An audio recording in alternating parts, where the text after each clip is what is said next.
Au nom du Père, du Fils et du Saint-Esprit. Amen. Mes très chers frères et sœurs, nous célébrons Saint Simon et Saint Jude, apôtres. Donc, deux parmi les 12 qui sont assis sur ce tableau de la Sainte Seine. Simon, ce n'est pas Simon-Pierre.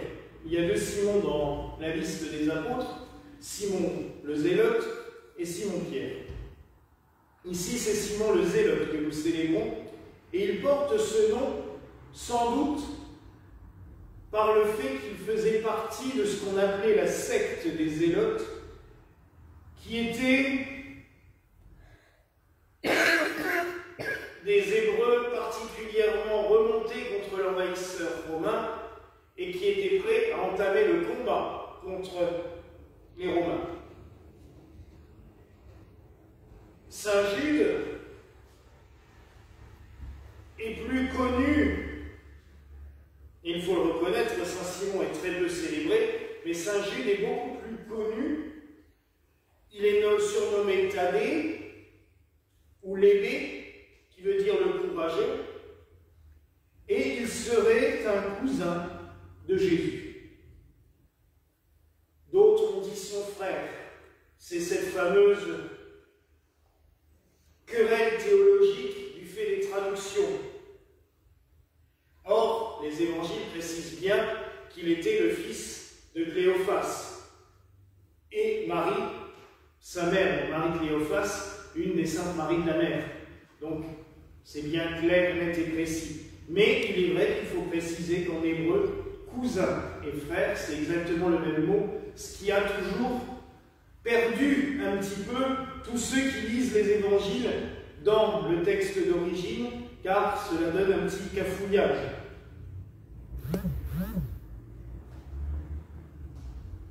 Ces deux disciples ont connu le martyre, comme beaucoup d'apôtres, en Mésopotamie. On les célèbre ensemble par leur zèle, justement, et leur foi prépondérante. Je ne raconterai pas plus de choses sur eux, car malheureusement, nous n'en savons pas plus. Ça fait partie de ces personnages, de ces apôtres qui sont cités par le Christ, et dont la tradition est rentrée un peu plus dans les détails, mais on n'en sait guère plus. Ce qui est intéressant, et moi c'est ça qui m'intéresse, c'est le fait de lire ce magnifique évangile du Christ. Si l'on vous hait, sachez qu'on a haï avant. Et c'est encore plus beau quand je lis aussi celui qui me hait moi et mon Père. Parce que c'est un des grands combats que les apôtres vont devoir mener. Et malheureusement, leurs successeurs nous les élèvent, c'est toujours pareil. Il y a une espèce de courant récurrent depuis 2000 ans qui veut faire du Christ un simple mortel, un simple homme, prophétique sans aucun doute, ayant eu des dons privilégiés de la part de Dieu, pas de doute non plus, mais on s'obstine régulièrement à nier la divinité du Christ. Dans différents mouvements, différentes hérésies, cela revient régulièrement. Or, le Christ nous dit bien, si quelqu'un me hait, il hait mon Père. Donc nier la divinité du Christ, c'est s'opposer à Dieu même. Et les apôtres ont eu dès leur ministère ce genre de discours et de combat face à eux. On pense, quand on lit les actes des apôtres, il y a déjà certains, comme Simon le magicien, ou d'autres qui nient la divinité du Christ. Ils reconnaissent le message chrétien, ils reconnaissent que le Christ a fait beaucoup de choses, mais on lui nie sa divinité. Et nous, ses successeurs, leurs successeurs, les prêtres, les évêques, nous sommes souvent encore obligés de taper du poing sur la table de manière gentille, parce que nous n'avons plus face à nous des grands mouvements comme l'arianisme, le montanisme, le gnosticisme et tous ces ismes que l'on a connus durant les premiers siècles du christianisme. Il y a eu beaucoup d'hérésies. N'oublions pas que 100 ans après la mort des derniers apôtres, on entend déjà parler de centaines de schismes un peu partout, de gens qui prétendent savoir mieux que ce que les apôtres ont écrit. Mais de nos jours, c'est plus insidieux, c'est plus discret. Je dirais, dans une conversation, vous discutez avec quelqu'un et il vous dit « Ah ouais, Jésus, moi, c'est quelqu'un de bien. Mais il y en a plein d'autres comme lui. » Ben non, il n'y en a pas plein d'autres comme lui. Je suis désolé. Non, il n'est pas égal à d'autres prophètes. Il n'est pas égal à d'autres gourous. Parce que ça aussi, depuis le 19e siècle, c'est la mode. On veut faire du Christ un gourou indien parmi tant d'autres. Non. Le Christ n'est pas passé en Inde, le Christ n'a pas étudié en Égypte, il n'a pas étudié chez les Éphésiens, il est Dieu. C'est tout. Et il n'avait pas besoin de tous ces simagrées qu'on veut lui rajouter sur le dos. Je suis un peu sévère là-dessus, parce que c'est quelque chose qui revient, mais comme maintenant ça ne vient plus sous forme de grands courants hérétiques, mais de petites doctrines qu'on insinue discrètement, les uns les autres et tout, on en vient à ce que ça marche beaucoup plus et ça s'ancre dans la tête des gens. Et on l'a vu dans les mouvements complotistes, où on a ressorti des livres qui disent « Oui, mais la Bible, elle ne dit pas tout. On nous a caché des choses, les apôtres nous cachent des choses. » Déjà à l'époque, on nous cachait des choses. Alors imaginez maintenant les médias. Donc, non, mais quand on écoute tout ça, on se dit c'est vraiment à s'arracher les cheveux. Alors que le Christ, la doctrine christique, est tellement simple, tellement pure, tellement logique. Le Christ, c'est Dieu fait homme. Il nous l'a dit lui-même. Il a passé 3 ans, les 3 ans de salut public, à nous le dire et à nous le répéter. Ça nous a été révélé déjà dès sa naissance par les rois, par les bergers. C'est déjà pas mal. Siméon dit la même chose quand il l'accueille au temple.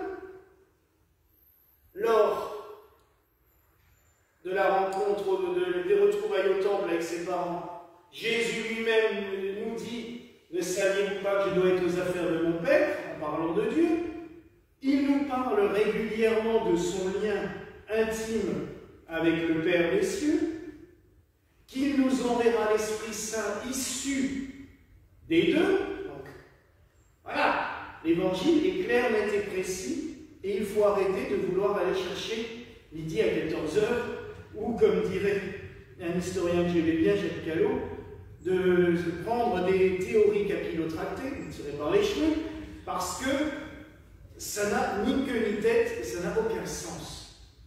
Les évangiles sont d'une clarté limpide. Alors oui, on n'en a pris que 4 et on n'a pas pris d'autres textes qui sont parus à la même époque. Pourquoi? Parce que on était certain qu'il y avait une doctrine pure et que ce n'avait pas été écrit par d'autres plus tard avec des ajouts comme ce qu'on nous a sorti il y a quelques années, un pseudo-évangile de Judas dont on sait pertinemment que ça n'a été écrit qu'au 7e siècle et qui nie totalement la divinité de Jésus-Christ. Mais tout le monde a pensé avoir une révélation merveilleuse. On trouve un texte qui dit le contraire de 4, on va se baser sur le seul au lieu de... Voilà, il y a des choses. Mais pour vous dire aussi que ça fait 2000 ans que l'on se retrouve à combattre pour la vérité face à des gens qui prétendent avoir une vérité, on ne sait d'où elle sort, mais pour eux, ça l'est. Célébrer les apôtres, c'est aussi ça. C'est d'être un petit peu clair, net et précis sur la foi, la doctrine. Alors, l'Église gallicaine n'a pas de dogme, à proprement parler, comme l'Église romaine, mais nous avons quand même le credo. Je crois en Dieu, le Père Tout-Puissant, son Fils unique Jésus-Christ. Ça, c'est clair, net et précis. La foi chrétienne, elle est danser là-dedans, et ça, c'est essentiel. Nous sommes appelés à y croire, comme nous sommes appelés aussi à croire aux 7 premiers conciles œcuméniques, qui ont d'ailleurs, j'allais dire, conduit le grand credo, le credo de Nicée-Constantinople, car c'est la doctrine de l'Église universelle. Toutes les églises chrétiennes, je dis bien chrétiennes, parce qu'il y a des églises qui ne le sont plus, mais toutes les églises chrétiennes sont basées sur le symbole de Nicée-Constantinople et le symbole des apôtres, les 2 grands créneaux. Il y a le créneau catholique de saint Athanase, beaucoup plus grand, beaucoup plus long, beaucoup plus élaboré, mais qui ne fait que développer les thèses qui sont dans le credo de Nicée-Constantinople. Alors, c'est pas évident, quand on y réfléchit bien, après 2000 ans, de défendre ce qu'on dit, ce qu'on appelle la foi reçue des apôtres. Car les apôtres nous ont laissé un héritage. Cette foi en Christ, cette foi en Dieu, cette foi en la Sainte Trinité. C'est souvent difficile. Et je dirais même que c'est beaucoup plus facile quand l'ennemi est visible. Quand il y avait des théoriciens comme Arius, Montaigne ou d'autres hérétiques notoires à l'époque, c'était facile de les combattre par la parole. Même si on sait que Saint Nicolas a foutu une baffe à Arius lors du concile. Il était un petit peu nerveux, bon. C'est vrai qu'on est loin de l'image de Saint Nicolas s'occupant des petits-enfants, et voilà, non, le concile, je ne sais plus lequel maintenant, je crois que c'est Nicée, mais le concile de Nicée, ICB, il a été retourné une baffe à Arius, mais bon, c'est connu, c'est même acté dans les actes du concile de l'époque, hein, donc, parce qu'il a été mis en prison, bon, c'est pas. Mais, on va dire, on ne va pas en arriver là, mais quand le théoricien est face à nous, c'est plus facile de démonter les théories. Mais quand c'est des petites choses pernicieuses comme ça qui se glissent, vous savez, quand il y a quelques années, et malheureusement ça arrive encore bien souvent, chez des fidèles ou des prêtres, et qu'on me dit, mais la résurrection, vous y croyez encore à ce truc-là? C'est pas juste une image? C'était quelqu'un qui chantait dans une chorale depuis 20 ans. Ah! Et le problème, c'est qu'il y a des prêtres qui sont pareils. Et là, on se dit, comme des prêtres qui doutent de la présence réelle de l'Eucharistie. Nous devons sans cesse, en tant que prêtres, en tant qu'évêques, défendre la foi. Ce n'est pas être un intégriste, ce n'est pas prendre les armes, ce n'est pas être un lefévriste ou quoi que ce soit, mais c'est tout simplement d'être attaché à une certaine tradition, à quelque chose. Tout simplement la parole de Dieu, aux Saintes Écritures. Il y a une chose aussi qui m'a fait bondir, je vous livre un petit peu comme je le pense ce soir, parce que je trouve que les saints apôtres, ça nous permet des fois de nous remettre un petit peu aussi. C'est quand je vois des créneaux qui sont sortis depuis quelques années, dans des mouvements protestants, mais qui commencent aussi à arriver chez les catholiques, où on nous marque Dieu, Père et Mère. Non, le Christ nous a révélé Dieu comme son Père, point barre. Il nous a donné Mère, Marie. Elle est l'image féminine. Elle a reçu quand même l'Esprit Saint en elle pour concevoir le Fils de Dieu.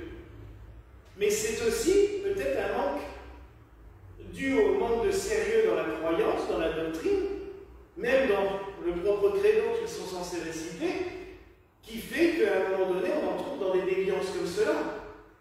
C'est là où ça va très loin. Et c'est là où nous devons être fidèles.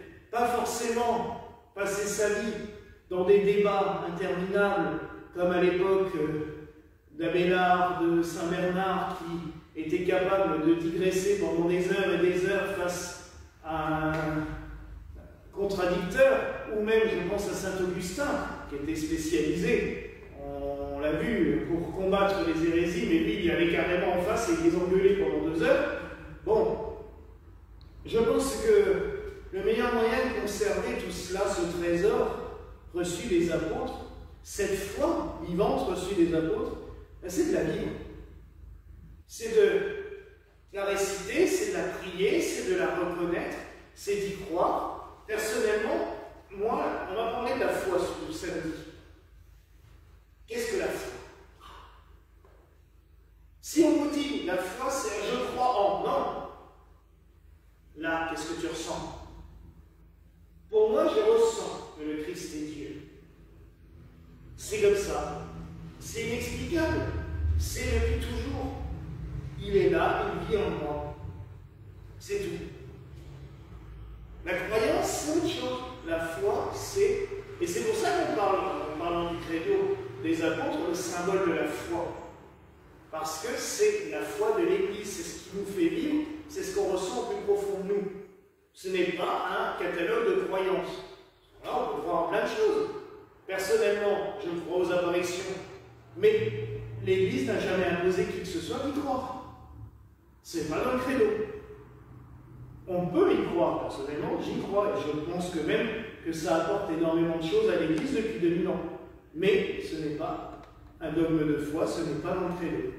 Le credo, c'est ce qui nous fait vivre de l'intérieur, c'est vraiment cette énergie, cette force vivifiante. Alors oui, mes frères et sœurs, mon serment peut-être un petit peu sec ce soir, mais quand je vois que les apôtres sont morts pour défendre ce qu'ils avaient vu et entendu, car n'oublions pas, imaginez le bonheur pour des gens qui ont vu des bonhommes arriver à l'autre bout du monde et qui sont venus leur parler du Christ, mais eux, ils l'avaient vu, ils avaient vécu avec, ils ont mangé avec lui. Et ça, c'est merveilleux, c'est fabuleux. Nous, on ne peut que essayer de transmettre ce qu'on a reçu d'eux, mais avec peut-être moins de vigueur et moins de force, même si nous pouvons manger avec lui et le recevoir en nous à l'Eucharistie. Mais quand même, donc, ils sont morts pour cela, ils ont donné leur vie pour justement nous transmettre tout cela.